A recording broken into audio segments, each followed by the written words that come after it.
Hello everyone, welcome back to my channel. My name is Zia and this is my December's plan with me. I am so happy to share this month's spread with you. I think it turned out so well. Of course, since December is the month of Christmas, I know there will be a lot of holiday themed journals out there, but for some reason I just wanted to do something a bit different. I wanted to go with more of a winter theme. I've been working on the idea of a new art piece that involved antlers, so I guess I had antlers on the brain for my journal this month, plus it fit the theme. So here's my little self-promotion. I'm an artist who focuses on spiritual and holistic practices to help heal my community.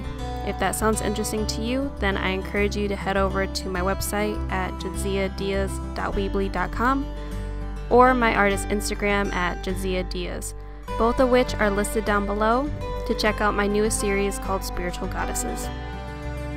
So for my cover page, I got inspired by all of the decor that I've been seeing in the stores lately. Yes, there is a lot of it. Everywhere I turn, I see deers and buffalo print. So for my main cover page, I decided to have a set of antlers adorned with a little bow, and for my mini calendar page, I created a scene that reminds me of the opening scenes of one of my favorite holiday movies, Rudolph. All of the animals are standing around in the snow, getting ready for Christmas. Maybe I should have added a few misfit toys. For my mood tracker this month, oh, this was a hard one. I thought about mini presents and ornaments or even a string of colored lights. But then I found a picture of Christmas cookies on Pinterest and I had the best idea. What is more festive than a Christmas cookie?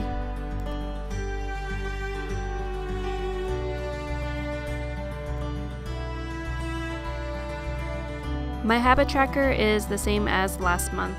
Again, this spread just works really well for me, and it's very simple that it doesn't seem out of place with my changing themes every month, so I tend to stick with it. I almost forgot to tell you guys the most important thing.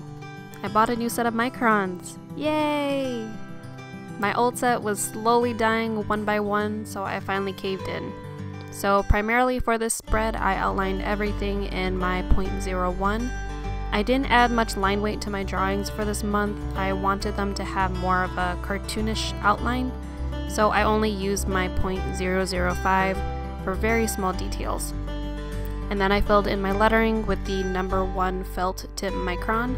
This made it so much faster to fill in my lettering and it doesn't bleed through. Now onto my calendar spread. I had a bit of a challenge this month because this December consists of a 6-week layout instead of a 5. So my original layout just wouldn't work. I almost remapped my entire calendar until I remembered that I could just split my boxes in half for the days that would overlap. That way I could keep my original layout. So much easier. As usual, I have my little section for YouTube comments or ideas, and I adorn the top and bottom register with Christmas ornaments. Oh, and I can't forget the little present that I drew on the day for Christmas. Who else can't wait for the holidays? It's that magical time of the year.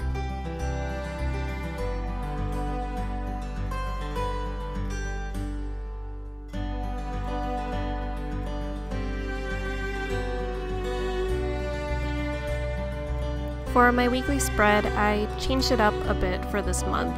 I have the days of the week set on the left side of the register, and a string of Christmas lights create the border lines for each day. I even made the numbers for this month to be inside of ornaments. It's a simple design, but it turned out so well.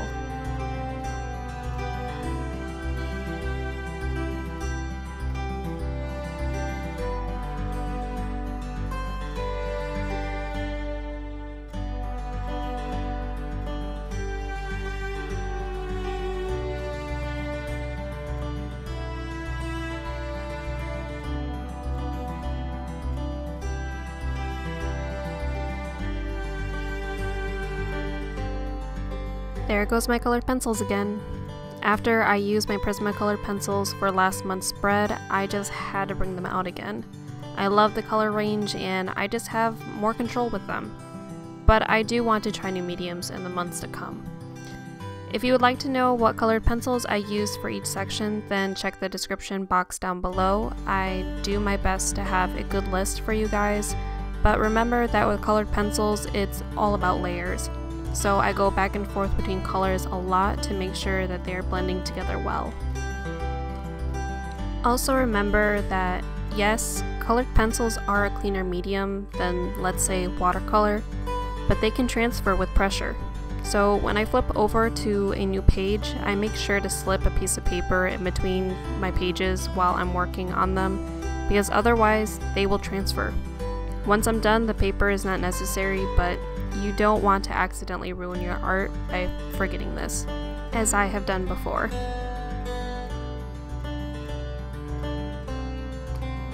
For the bow, as I mentioned earlier, with seeing all of the buffalo print everywhere, I wanted to tie that in somewhere, no pun intended.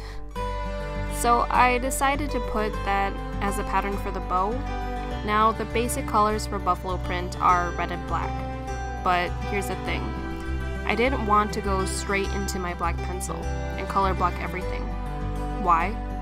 Well, I have areas where the ribbon overlaps, and those areas need to be black. So if I place both colors next to each other, it would just melt together and become flat. I hope I'm explaining this well. So instead, for each black square, I built up the color with dark grays till I got the desired darkness that I wanted. I still think I could have added more, but that is a trick for you guys.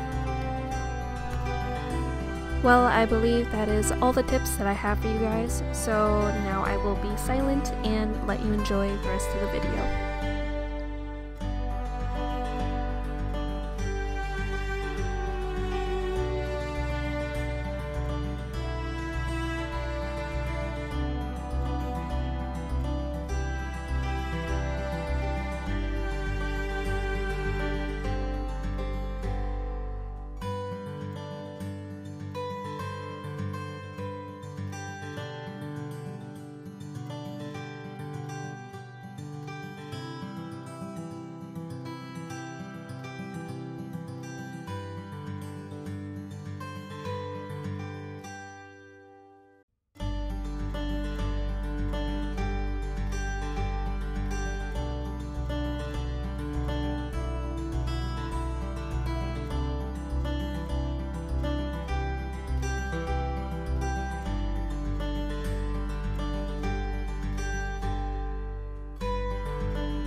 Well, that is all that I have for you guys today. I hope you enjoyed this month's plan with me. If you did miss last month's bullet journal spread, then you should go check it out. I will leave an iCard for you here. And as always, if you like this video, then give it a thumbs up, and if you liked me, then please subscribe. Thank you, and happy holidays.